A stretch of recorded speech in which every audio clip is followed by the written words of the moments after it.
My name's Amy. I'm a 24-year-old graphic designer. I'm currently single, focusing on my work and living alone in my grandparents' house in the neighboring town where I grew up.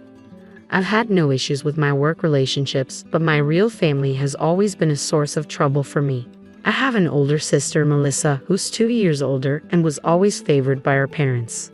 As a child, I loved to draw, but Melissa would often mock me, saying things like, "Mom, Amy's doodling again. It's embarrassing that she's my sister." She'd snatch my drawings and throw them away.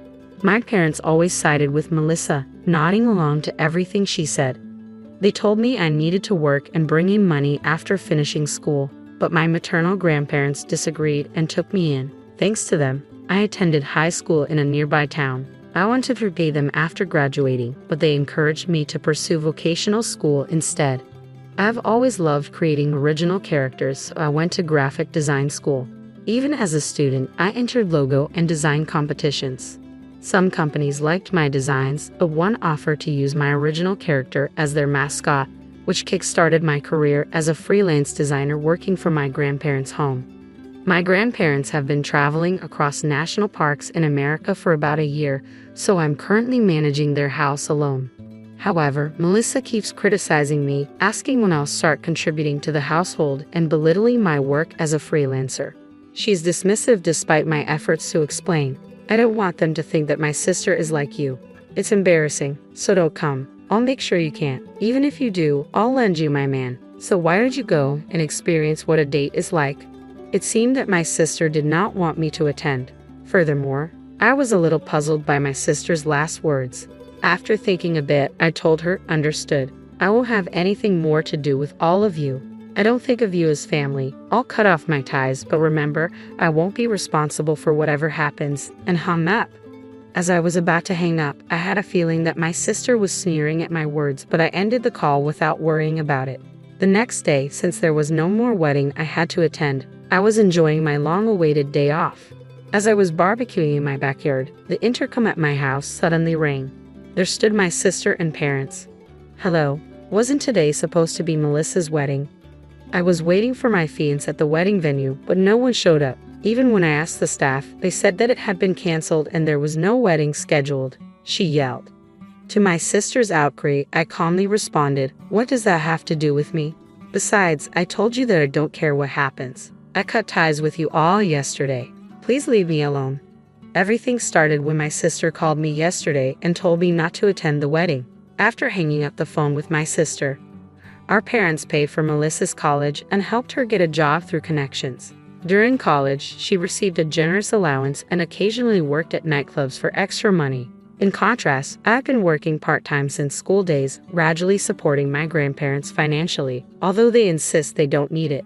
Melissa looks down on me and doesn't understand my situation. Despite not being close to my family, they often criticize me without considering my circumstances. When I tried to stand up for myself, they made more hurtful remarks, so I usually keep quiet. Recently, Melissa invited me to her wedding, handed me the invitation, and bragged about her fiancé, the heir to a major company. She made condescending remarks about my life and even offered to find me a boyfriend, which I politely declined. Although my grandparents won't attend due to a cruise trip, I decided to go to the wedding after reconsidering. I confirmed my schedule and prepared to attend, but then Melissa called unexpectedly, telling me not to come to the wedding because, as she put it, it wouldn't matter if I was absent. My parents laughed along with Melissa, suggesting I faked being sick to skip the wedding. I was hurt and unsure how to respond. This version maintains the essence of the original while improving punctuation and simplifying the language for clarity. I contacted someone. It was the father of my sister's fiancé. The reason I was able to get in touch with him was that he was the president of the company I work for. "Steve, I'm sorry to bother you when you're busy. I won't be able to attend the wedding of your son tomorrow." I had called Steve immediately after hanging up the phone with my sister. In fact, when I received an invitation from my sister announcing her marriage, I only thought that the name of her fiancé, Robert, seemed familiar. It was only later when I received the same invitation from Steve. So I was taken aback to learn that the man who was marrying my sister was Robert.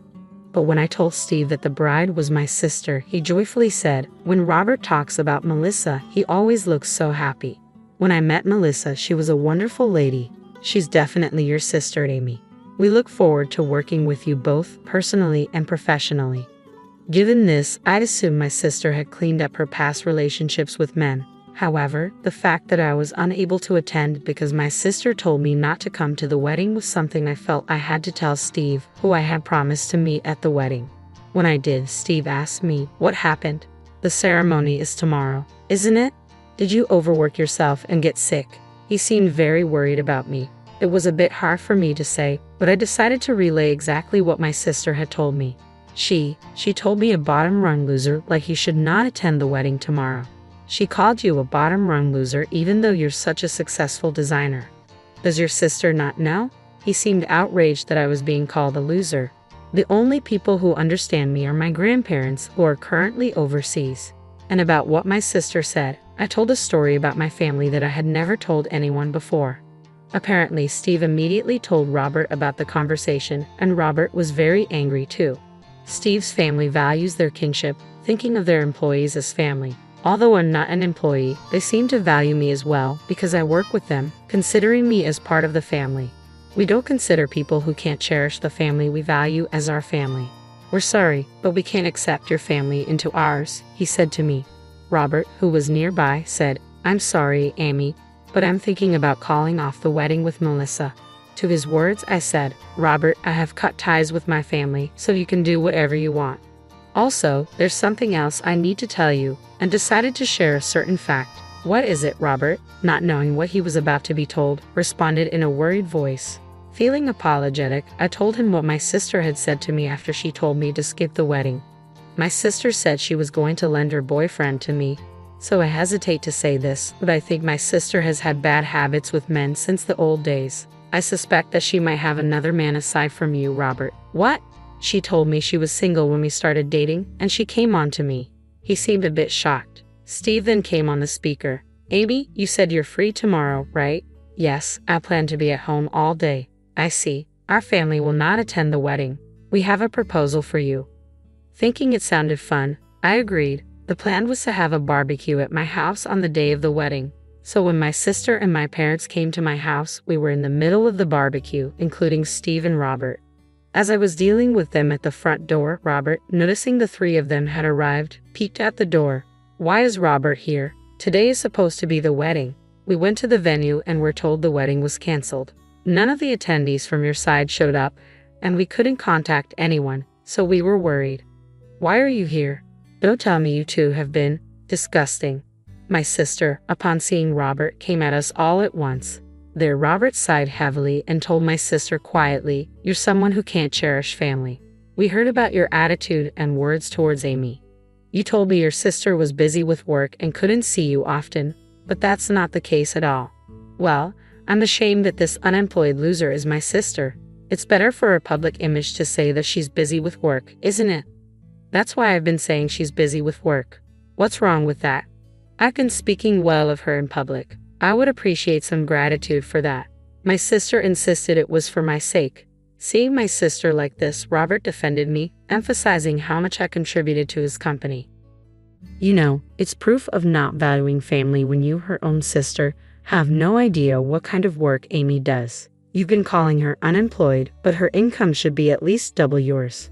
And your parents treated Amy the same way, right? I can't be with someone who can't value their own family. We should consider our engagement off." "What? Off? Does that mean I can't get married?" Even though Melissa seemed furious, she turned towards me with a mocking grin. "Wait, Amy's job is that amazing?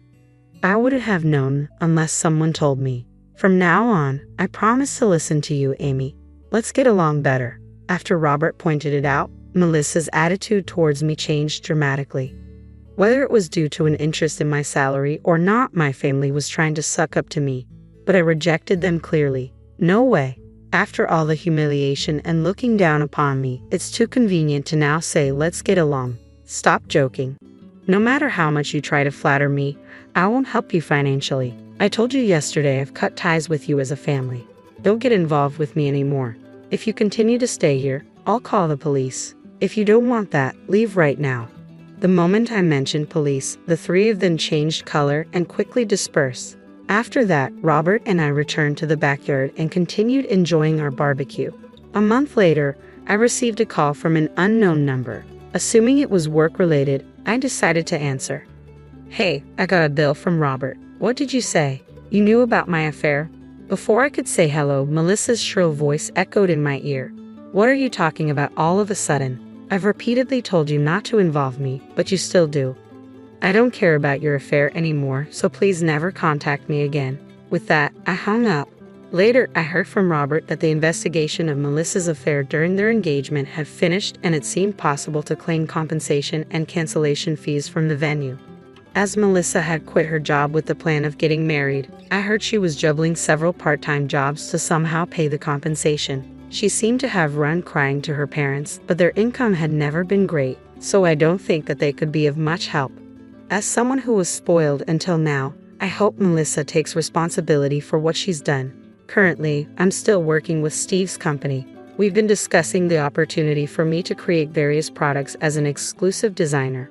I look forward to continuing to work happily with these kind of people in the future. She just passed away. The stunned look on David's face as he stared at me standing in the doorway was forever etched in my mind. He seemed unable to grasp the sudden news of our daughter's death.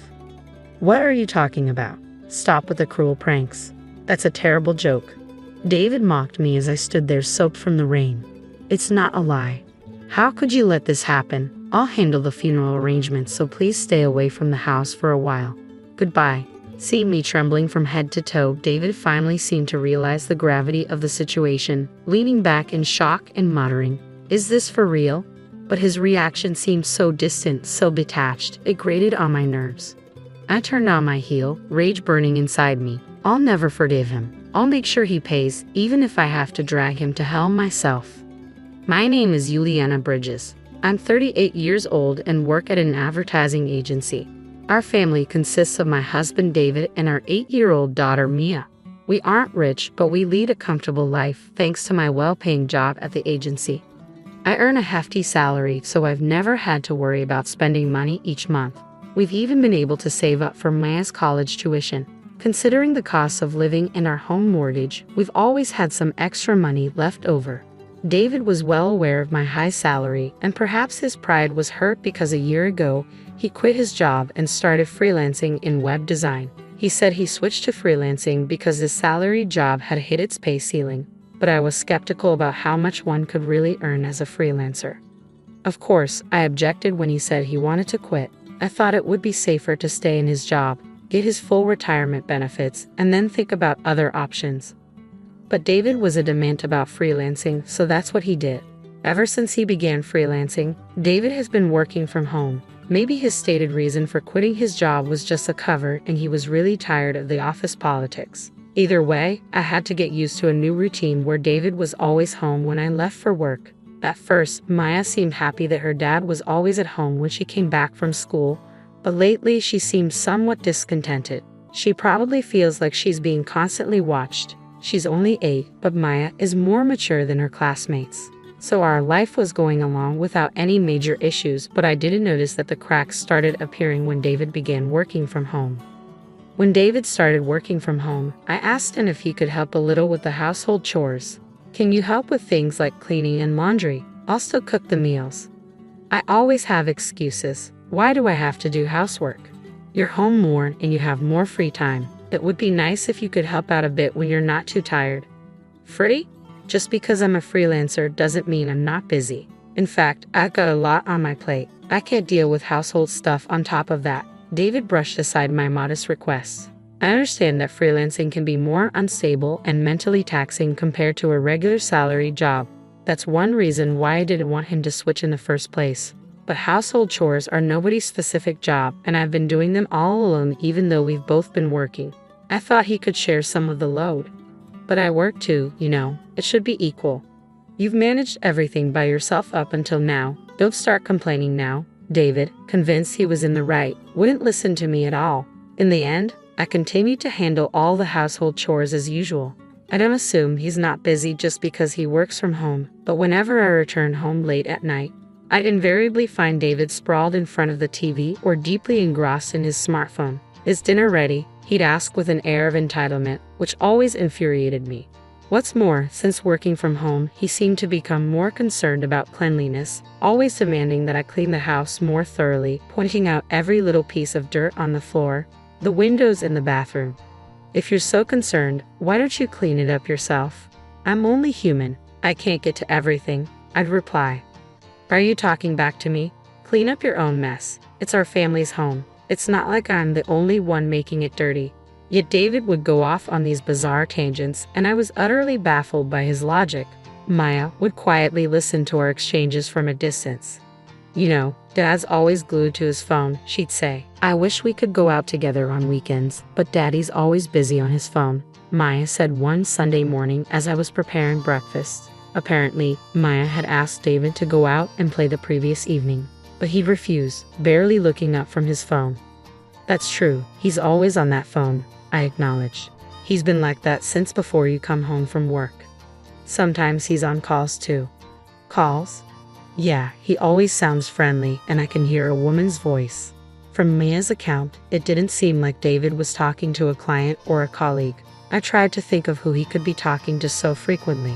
As a freelancer, I was unfamiliar with the world of freelancing, so I didn't know, but the mention of a woman's voice definitely bothered me. Could he be having an affair? It wasn't unthinkable. He had started working from home only a few months ago, and he now had more free time than when he had a regular job. Trying not to let Maya see my agitation, I focused on preparing breakfast. Several months passed since David started freelancing. He still never helped with any of the household chores, and he began spending whole days away from home during the weekends. I have work to do. Freelancers don't get days off, he'd say as he left the house, dressed sharper than usual, even wearing cologne and accessories he didn't normally use. I had my suspicions, but with no evidence, confronting him would be pointless. Besides, even if David was cheating, I was torn about what I should do. I knew it would be better to part ways. But thinking of Mia, it wasn't an easy decision. Every day, I agonized over the potential consequences for Mia of taking her father away from her. Our lives continued in this way, but a turning point was soon to come. One Monday morning, as I was preparing for work, Maya didn't get up as usual, and I was getting anxious that she'd be late for school. Mia, it's morning. You need to get up, or you'll be late for school. When I went to Maya's room to wake her up, she looked completely drained. I rushed to her side and placed my hand on her forehead. You're burning up, Mia. Yeah, she murmured weakly.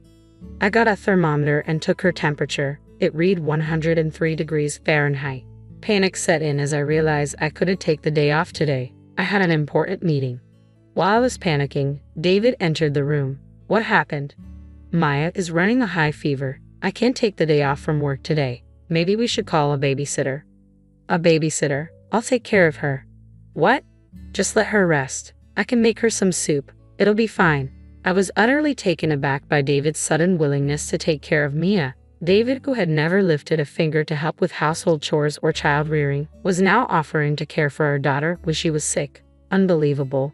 Though I found it hard to believe, I decided to trust him given the urgency of the situation. All right, thank you. There's some fruit in the fridge. Give her some if she feels like eating. Got it. Relieved by David's reassuring response, I hurriedly got ready and left the house. I was deeply concerned about Mia, but arriving at work on time was my top priority for the moment. By the time I reached my office in New York, the skies had darkened and it had started raining. Fortunately, I had a foldable umbrella with me, so I reached the office without getting wet. The meeting began in the afternoon as scheduled, but I couldn't stop thinking about Mia. The office was abuzz due to the sound of heavy rain and strong winds from outside. Come to think of it, wasn't there news about a hurricane approaching? I'd been so busy lately that I hadn't been keeping up with the weather updates, but I remembered a warning about a hurricane making landfall tonight. During the meeting, all of my colleagues, including myself, were constantly distracted by the storm outside, frequently glancing out the windows. By 7:00 p.m., when I was finally done with work and heading home, the earlier storm had turned into a torrential downpour, causing several train delays. The train I was supposed to catch was also delayed, and the platform was packed with people. I was really worried about Mia, who was running the high fever and couldn't bear the thought of waiting there. I hurriedly left the station and began looking for a taxi. There were many others waiting for taxis too, so it took quite a while, but after about 30 minutes, I finally managed to hail one.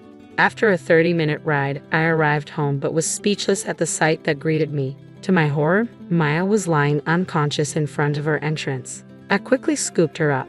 "Maya, are you okay? What happened?" Seeing me might have comforted her because after she whispered, "Daddy," she just slumped, looking exhausted. Despite being drenched in rain, her body was burning up. I turned to the taxi I had just gotten out of and knocked on the window. "I'm sorry. I need you again. Please take us to the nearest hospital." Seeing Maya's condition and my desperation, the driver quickly opened the door, understanding the gravity of the situation. I quickly hopped back into the taxi. "I need to get to the nearest hospital, fast."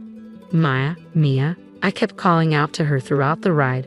I felt that if I didn't, something terrible might happen to her. I desperately wanted to know why she was outside in the first place, especially during a storm. But right now, saving her was more important. Despite the heavy rain and slow-moving traffic, we finally reached the hospital. "Ma'am, do take care, especially if you're heading back in this storm," the kind taxi driver said as he dropped us off. "Thank you so much." With a kind-hearted driver seeing me off, I rushed Mia into the hospital. Even though the hospital was busy with many patients, the receptionist quickly realized the urgency upon seeing Mia's condition and got her immediate attention. 30 minutes later, a doctor finally examined Mia, informing me that she was semi-conscious due to a high fever. Thankfully, she had no physical injuries. If her fever reduced, she should be okay. However, given that she'd apparently been outside in the rain for hours with that fever, she had to be admitted immediately. "Mia, I'm so sorry. I hope you feel better soon," I whispered. "Ma'am," a nurse said, "we'll take good care of her. You should rest today." "Thank you." After spending 5 hours at the hospital, endlessly staring at Mia's pained face as she slept, a nurse finally approached me. Though I wanted to stay by Mia's side, I was exhausted both physically and mentally. Having worked all day and then seeing Mia in this state had left me spent, I decided it was best to let the nurses handle it and head home. Everything that happened to Mia was undoubtedly David's fault. Maya murmuring "Daddy" before passing out was evidence enough. It was inconceivable that Mia, with such a high fever, would willingly go outside, especially not during a storm. The more I thought about what David had done, the angrier I became, unable to comprehend or forgive him. All the way home, I pondered what to say to him. If he hears that Mia is okay, he might think it's alright to continue with his reckless behavior in the future. I absolutely don't want that to happen. I needed him to deeply reflect on his actions even more than feeling remorse. With a certain resolve, I headed home. When I arrived, wet from the rain, David was casually fiddling with his smartphone. Noticing me, he looked up in surprise. "Hey, where's Mia? Wasn't she sleeping at the entrance? She said she wanted to play outside." I told her not to, but she wouldn't listen. Seeing David ask that with such nonchalance made my anger boil over. Maya went out on her own. He's the one who tossed her out in the first place. I clenched my fists tightly and replied, "She just passed away." "What?" David stared at me with a dumbfounded look as I stood in the doorway, drenched from the rain. The shock of hearing that his daughter had died seemed too much for him to grasp. "What are you talking about? Stop playing sick jokes. That's in bad taste." The nerve of him to mock me as I stood there, drenched from the rain. "It's not a lie." "What have you done?" "I'll handle the funeral arrangements, so stay away from the house for a while. Goodbye." Seeing me shaking with rage, it finally hit David how serious the situation was, and he blurted out, "Are you for real?" But his reaction seemed so detached, as if it was happening to someone else, which irritated me even more. I turned on my heels, the fury inside me blazing. I won't ever forgive him. I'll drag him down to hell if I have to. I stormed out of the house and headed straight for a hotel. I managed to find a vacant room and decided to stay there for a while. Although it would cost me, now wasn't the time to worry about money. I want to get back at David. If he felt remorse and changed his ways after hearing about Mia's death, I might reconsider my approach. But seeing that he didn't call or message me that day, my resolve only grew stronger. It was clear he couldn't care less about what happened to Mia. This only fueled my anger further, and I began to devise a plan to make him pay. The next morning, I woke up and immediately headed to the hospital. I got word that Mia had regained consciousness. "Mia, are you okay?" "Mom, yeah, I'm fine now. My fever's gone down." "Oh, thank goodness." I hugged Mia tightly and gently stroked her head. She giggled as if tickled by the gesture. Relishing the joy of Mia's return, I eventually pressed her for the truth. Ma, what happened yesterday? Daddy kicked me out. I knew it. He said I was in the way and told me to leave. Then a woman came in, and they chatted like they were close. A woman? What does she look like? I didn't get a good look, but she was young. She had bright red nails and wore skinny heels. I couldn't believe it. David was having an affair. Not only did he bring his mistress home on a day Maya had a high fever, but he also locked his own daughter outside. It was beyond comprehension. How could he do something so horrible? I'm sorry, Mia. That must have been terrifying. Yeah, but I was happy you came to save me, Mom. For David to put Mia through such trauma and think he could be happy with his mistress was unforgivable. I felt a burning rage consuming me. By the way, Daddy said he's going to invite that lady over again next Sunday. Next Sunday? That's the day I'm supposed to go on the company trip. He was planning to spend a fun day with his mistress while I was away. I was appalled, but it strengthened my resolve. Thanks for telling me. I patted Mia's back, vowing to get back at David. The following Sunday, I decided to take Maya and return home. I informed my company that due to personal reasons, I wouldn't be able to attend the trip. After Maya was discharged, we had been staying at the hotel together. It had been a while since we were home, but as we approached the front door, it felt like we were entering someone else's house. We're home, I said, trying to sound normal. As Maya and I entered, we saw unfamiliar high heels at the entrance, just as Mia had described. The thought of David and his mistress enjoying themselves deeper in the house made my skin crawl. David wasn't in the living room, so I headed to the bedroom, worried about what Mia might witness. I hesitated for a moment, but the room was quiet. Listening closely, I could hear David's voice coming from the bedroom. You know, it really worked out for me with Mia gone. It made breaking up easier. How can you say such a thing about your own daughter? The woman responded. But yeah, for me it was kind of lucky, David replied. Hearing them talk about Mia's supposed death as if it were a good thing made my head spin. It was clear David didn't feel an ounce of remorse. If that's the case, it's time to confront him directly. Excuse us, I said as Maya and I appeared in the doorway. The two of them were taken aback, their eyes wide with shock. Why the hell are you here? You said you were on a company trip. And why is Maya here? David stammered. What do you mean? Wasn't Maya supposed to be dead? The woman added, looking confused. I explained calmly, the part about Mia being dead was a lie. I'm sorry, I just wanted to see your reaction. I hoped you might show some remorse, but instead, you're here celebrating Mia's supposed death. That's just insane. A lie? Damn it, you played with my feelings, David said, his fake concern turning to frustration. Don't mess with me. You're the one who kicked Mia out of the house, right? I shot back. No, I didn't. Maya just... Daddy did kick me out, Maya interrupted. He said I was in the way because he wanted to be with that woman.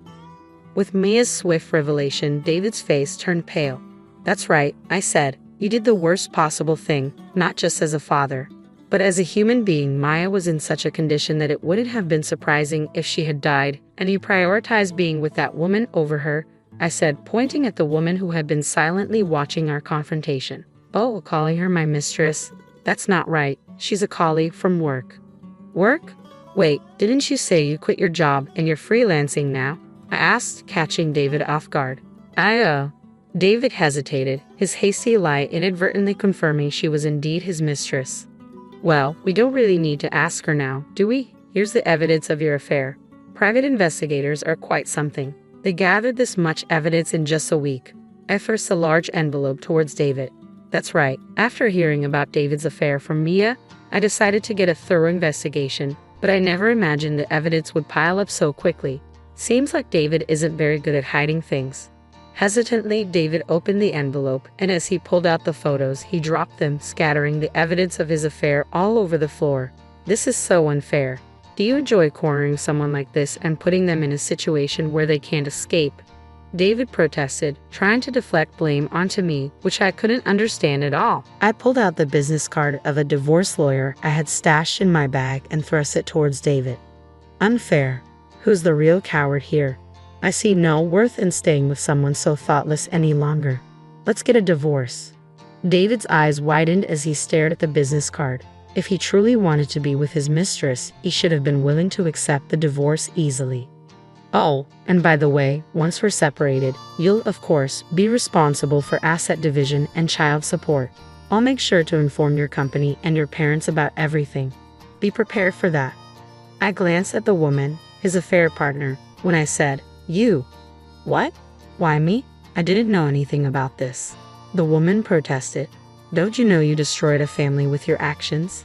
You have to take responsibility," I told her firmly. The mistress began to panic and messed up her hair. Both Maya and I watched her coldly. Maya, still a child, seemed to understand what was going on and held my hand tightly. "If you don't have the money, find a way to get it. You two are in love, right? You should be able to overcome this together.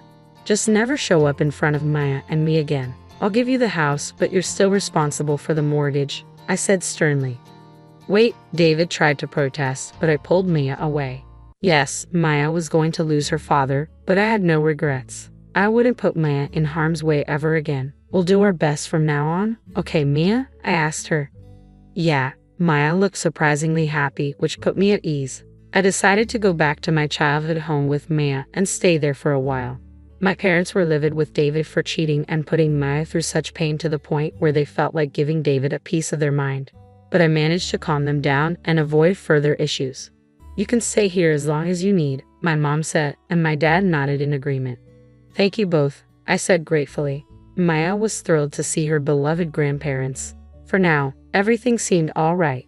As for David, he got a lawyer and managed to settle the child support and asset division in one payment. I couldn't imagine David having millions saved up, so he probably took on some debt.